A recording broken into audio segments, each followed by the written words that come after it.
जय श्री राधे। हमारा इष्ट देव कौन, एक बार आध्यात्मिक रोचक विषय है और ये कहीं न कहीं सोल से जुड़ा हुआ है। किन्हीं को पारिवारिक पैतृक मिला हुआ है कि ये भगवान हमारे इष्ट देव हैं, तो मेरे दादाजी कर रहे थे तो पिताजी कर रहे थे तो हम मुझे भी कर रहे हैं। और एक इष्ट देव या इष्ट देवी हमारी फीलिंग पर, आज हनुमान जी का पूजा किए, हनुमान चालीसा पढ़े और उसके बाद परीक्षा देने के लिए गए या समथिंग कुछ करने के लिए गए, मेरा पूरा हो गया। तो एक ये इस देव का पहचान हो जाता है कि नहीं, उनको बार बार याद करते हैं ना तो मेरा बहुत काम पूरा हो जाता है। और एक इष्ट देव जो हैं वो ग्रह में जहाँ लगन है उनसे पंचम स्थान है, वो इष्ट देव हो गया, या राशि से पंचम स्थान का स्वामी वो इष्ट देव हो गया। वो भी एक पॉइंट है जिससे कि आप इष्ट देव का पूजा कर सकते हैं। हम इष्ट देव से अलग होकर हम बात करना चाहते हैं कि वो अपना जो भी पूजा करना है रोज कीजिए, पर ग्रह गोचर के अनुसार जो आपके बॉस हैं, जो आपके ग्रह गोचर को गाइड कर रहे हैं, वो इष्ट देव या इष्ट देवी वो ज्यादा इंपॉर्टेंट है। किसी के कुंडली में मात्र बुध ही मजबूत है और कोई ग्रह सपोर्ट नहीं है, तो आपका इष्ट देव बुध हो गए हैं। इष्ट देव बुध हो गए हैं तो आपको पूजा पाठ करना होगा, तो बुध के देवी माँ दुर्गा होती हैं, उनका पूजा आपको करना पड़ेगा, वो करना चाहिए। उससे ज्यादा आपको उन्नति और संपन्नता और सुरक्षा सब चीज मिलेगा। तो ये ज्योतिषीय शास्त्र में कौन आपका गाइड कर रहा है आपके जीवन को, उसको पकड़िए। आज मान लिया हमारे पास में कोई ऐसा बंदा है जो प्रशासन में है या हमारे प्राइम मिनिस्टर मोदी जी के पास में है, तो ऑब्वियसली ये सब कुछ भी दिक्कत होता है, जरा सा भैया वो जैसे मदद करवा दीजिए ना, जांच करवा दीजिए ना, जरा सा हमको पैरवी करवा दीजिए ना, मेरा सही काम नहीं हो पा रहा है। तो वो जनरल लाइफ में तो वही आपके इष्ट देव हो गए। पर आध्यात्मिक में चलिएगा, आध्यात्मिक में ज्योतिष शास्त्र में चलिएगा तो उसके लिए अलग अलग सबके लिए है। आप पुराने जो आप मन में आपसे जुड़े हुए हैं, जो देवी देवता जुड़े हुए हैं, उनका पूजा आप निरंतर करते रहिए। पर आप ये मान के चलिए कि जो हमारे लाइफ में वीक पॉइंट है उनको भी साथ में लेके चलिए, तब देखिए कितना तेजी के साथ आपको सफलता मिलने की बात होगी। देखिए इसका उदाहरण बहुत तरह से दे सकते हैं। एक छोटा सा मेडिकल से जुड़ा हुआ एग्जाम्पल देंगे कि मान लिया मेरा B12 मेरा कमजोर है बॉडी में, वहाँ रोज हम सेब खाएंगे, रोज हम फल खाएंगे, रोज हम अनार पिएंगे, तो B12 मेरा नहीं मजबूत होगा। उसके लिए अंकुरित चीजें हमको लेनी पड़ेगी। बूट है, मूंग है, उससे हमारा B12 वो फल से नहीं आएगा, अकॉर्डिंग टू डॉक्टर और जो हम भी अनुभव करते हैं। तो हमारे हॉरोस्कोप में जो पॉइंट वीक है, अगर मेरे कुंडली में मंगल महाराज जी बहुत मजबूत हैं तो मंगल हनुमान जी का जाप जरूर कर लें, हनुमान चालीसा पढ़ लें, क्योंकि वो तो हमारे लिए दानी के रूप में हमको आशीर्वाद देने के लिए हमारे ग्रह में आए ही हैं। उनको प्रणाम भी करेंगे तो भी हमको आशीर्वाद देंगे। जो हमारे अगेंस्ट में है या जो हमको लेफ्ट पुल कर, माने हमारे ग्रह लेफ्ट पुल करने के लिए चले हुए हैं या बैठे हुए हैं, उनको जाकर प्रणाम कीजिए ना कि आप बख्श दीजिए, जो भी गलती की है आप उनको माफ कर दीजिए। वो माफ करने के बाद आप फिर लाइफ को और ज्यादा अनुभव कीजिएगा कि बेटर फील कर रहे हैं। तो तुम मंगल का पूजा कीजिए, पर जो ज्यादा जरूरत है हमारे जीवन में उसका पूजा कीजिए। आपके निका चंद्रमा कमजोर है तो चंद्रमा के साथ साथ भगवान शिव जी का पूजा कीजिए। चंद्रमा उनके सर पर जटा पर रहते हैं, विराजमान रहते हैं। उनका पूजा करने से आपको ज़्यादा आनंदित होंगे, ज़्यादा आपका चंद्रमा जो वर्क नहीं कर रहे हैं वो वर्क करने लगेंगे। मंगल महाराज जी तो पहले से आपके साथ साथे हैं। बोलो जहाँ लड़ने के लिए हम चलेंगे, कहाँ लड़ने के लिए जाना है, कहाँ एनर्जी को इन्वेस्ट करना है, ये तो आपका चंद्रमा बोलेंगे। मंगल तो आपके पास ऑब्वियसली है। तो ये चीज को जो कैलकुलेशन है ना, वो अपने हॉरोस्कोप के अनुसार अगर आप इष्ट देवी को बनाकर चलेंगे तो लाइफ को ज्यादा एंजॉय कीजिएगा।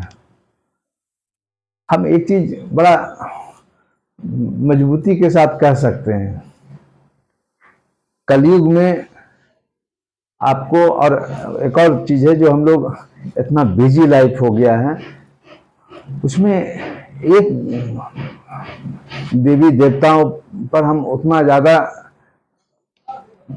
साधना नहीं कर पाते हैं। जब उतना साधना नहीं कर पाते हैं तो एक देवी देवता के सोच पर, हमारे सोच पर वो सब हमारे इस चीज को सुरक्षित कर पाएंगे। ये बोलना आसान बात है, हम कितना भी बोलते हैं कि हम हनुमान जी का भक्त हैं, हम नहीं बोलते हैं, हनुमान जी बोलेंगे आके तब ना कि हाँ बेटा तुम मेरा पक्का भक्त हो। और वो जब बोलने लगेंगे तब तो फिर बोलने का मतलब वो इंडिकेशन देंगे, तो फिर सब चीज आपके जीवन में दुख नाम का चीजें नहीं होगा, सब जगह खुशी खुशी है। तो वो हम बोल रहे हैं कि हम उनका भक्त हैं, हम भगवान शिव जी का भक्त हैं, हम राधा रानी जी के भक्त हैं, वो बोलेंगी तब ना। वो बोलने का मतलब है इशारा देंगे, इशारा देने का मतलब है हमारे जीवन में जितने मेंटल डिस्टरबेंस है, जितने भी दुख हैं, सब कुछ नॉर्मल, सबको हम डील करने लायक हो जाएंगे। भगवान श्री कृष्ण जी जैसे बराबर राक्षसों को चुटकी बजा बजा के ठीक कर दिए, हम कभी कभी अपने शत्रुओं को बहुत हद तक हम चुटकी बजा बजा के उसको सुधार सकते हैं, अपने अनुकूल कर सकते हैं। तो यहाँ पर आप अपने कुंडली के अनुसार अगर आप चलते हैं तो लाइफ को ज़्यादा एंजॉय कर पाइएगा, लाइफ को ज़्यादा आप मुश्किलों से आप सुरक्षित रख पाइएगा।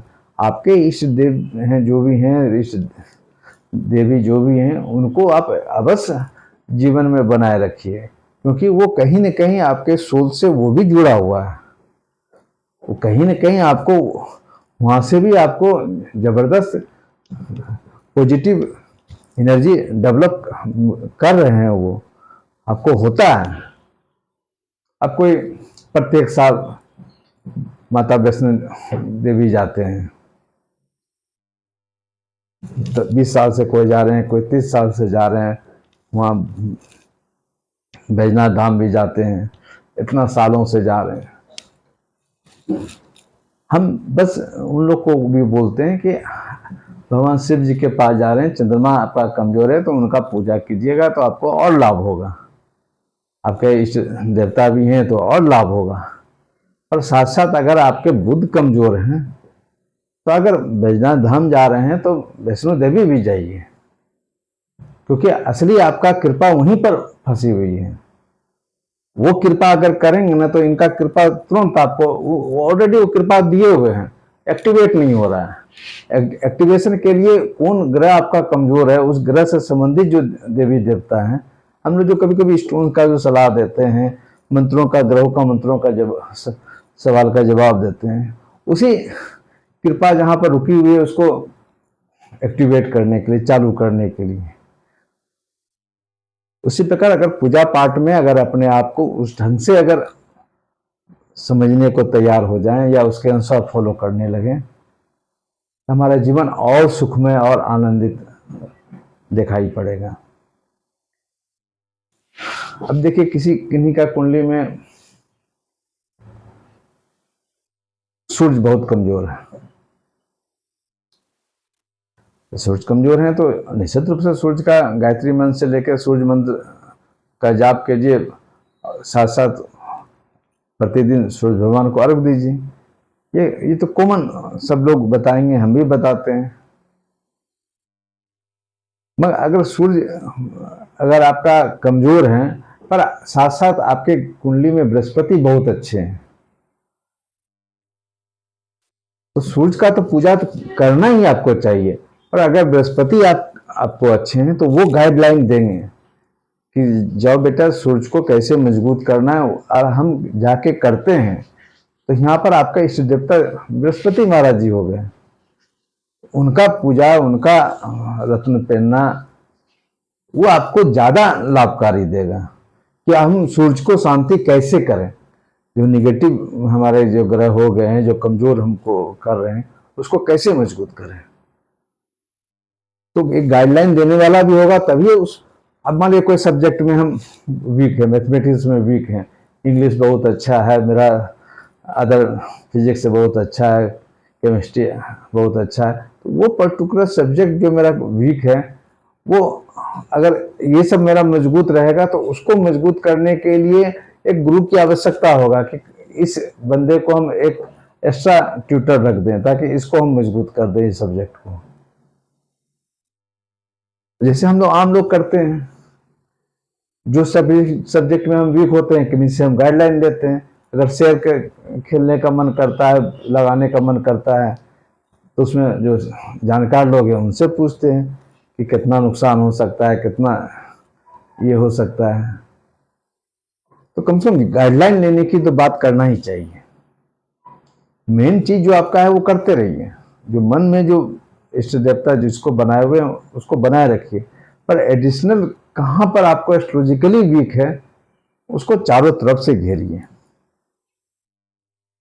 और ये इस पर प्राय लोग चर्चा करने से भागते हैं कि हम कैसे हनुमान जी को हम बोल देंगे कि उनका पूजा मत कीजिए।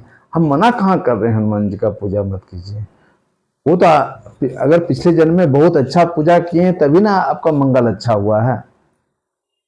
इस जन्म में अगर मंगल आपका अच्छा है कुंडली में, इसका मतलब हनुमान जी का बहुत बड़ा चला रहे हैं आप, उनका जब तक किए हैं। तो जो मेरा वीक है उसको भी साथ में लेके चलिए, तब हम पूर्ण हो सकते हैं, ताकि अगला जन्म भी हो ना तो ऐसा सामंजस्य लेके चले, कोई मेरा ऐसा वीक नहीं हो जाए जो अच्छा रहने के बावजूद भी हम लाइफ को कैश नहीं कर पाते। देखिए जिनका कुंडली मेन 7 ग्रह में अगर 4-5 ग्रह गड़बड़ है तो कमजोर हो ही गया, और किसी का अगर 5 ग्रह अच्छा है, 1-2 ग्रह कमजोर है, उसके कारण वो सफर कर रहा है, इसका मतलब वो मन से कहीं न कहीं उसको चेक नहीं कर पा रहा है, और समझाने के बावजूद भी वो उसको फॉलो नहीं कर पा रहा है या करने नहीं दे रहा है। ये भी बात हम कह सकते हैं। तो इतना कमजोर है तो किसी की बात को सुनना पसंद नहीं करता, अगर सुनता भी है तो उसको फॉलो करना पसंद नहीं करता है, या करने का प्रयास भी करता है तो कर नहीं पाता है, इस ढंग से उलझा हुआ है। इसको ब्रेक करने की जरूरत है, उसको तोड़ने की जरूरत है। अब कैसे नहीं टूटेगा, कैसे नहीं टूटा। हम तो एकदम पॉजिटिव मान के चलते हैं, और हम अपने जीवन में कईयों को तोड़ते हुए देखे हैं। हाँ समय लगेगा, आप अपने एनर्जी को इन्वेस्ट करने की बात होगा। जय श्री राधे।